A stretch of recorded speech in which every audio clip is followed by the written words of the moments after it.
You want to know why Igbo people love to eat crayfish? Why we love to put crayfish in everything, especially in jollof rice? Watch this video. I'll tell you why and why I carry my crayfish in my head and want you to buy.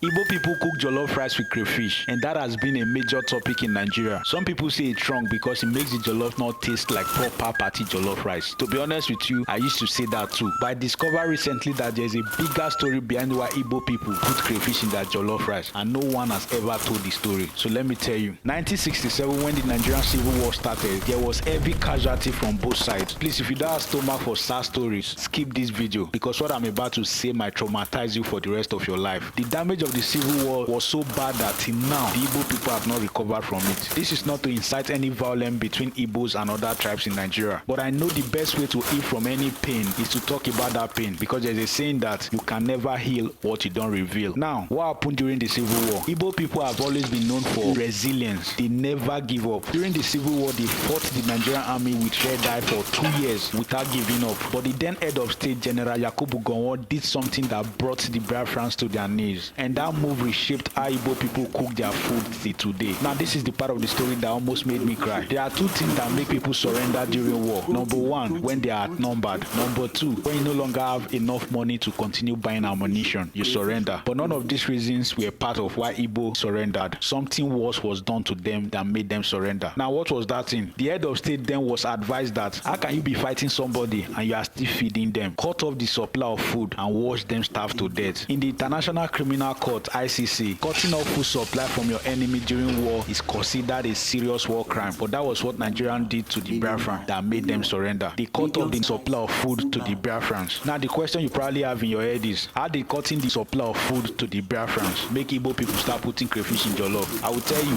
when the Niger Bridge was cut off, Igbo people started dying in numbers, not from bullets, but from starvation. There was heavy kwashiorkor in the land. The Biafran soldiers still did not give up, but the pain of watching their children starve to death was too much for them, so they had no choice than to surrender. That was how Nigeria won the war. Now, to the saddest part of the story, after they surrendered, they were all given 20 pounds to start all over. Most of you might not understand how sad that is, but I will explain it to you. Imagine being a billionaire before the war, but after the war, you no longer have access to your billions. The only thing you will now be entitled to is 20 pounds. That was what happened to Igbo people. They had to start from scratch. Now remember, the war made a lot of Biafran children have kwashiorkor, and the simple cause of kwashiorkor is when there is lack of protein in your food. So after the war, Biafrans started looking for the cheapest source of protein. That was how Igbo people started adding crayfish and okporoko to all their food. Okporoko was even too expensive for them. It was humanitarian aid from Norway that was shipped to Nigeria. So that was how they got access to okporoko. Now, don't get me wrong. I'm not saying Igbo people started eating crayfish after the Civil War. They were eating it before the war. But after the war, when there are serious cases of kwashiorkor, they intensified the consumption of crayfish. They started putting it in all their food, like jollof rice and soups, because it was the cheapest source of protein for them. So whenever you see an Igbo person cooking with okporoko and crayfish, it's not for fun. It's a story of how they survived from the most horrible experience in Igbo history. So when you see them put crayfish in their jollof rice, stop criticizing them, especially now that you know this story. So if you know any young Igbo person close to you, share this video to them so they learn their own history. Finally, to my Igbo people watching this video, I have a simple question for you, and I want you to be honest. Between jollof rice cooked with crayfish and the one cooked without crayfish, which one tastes better? Let us know in the comment section. To order this party jollof rice and wicked talks, tap the link in bio. We will run up on you. So those of you interested in buying our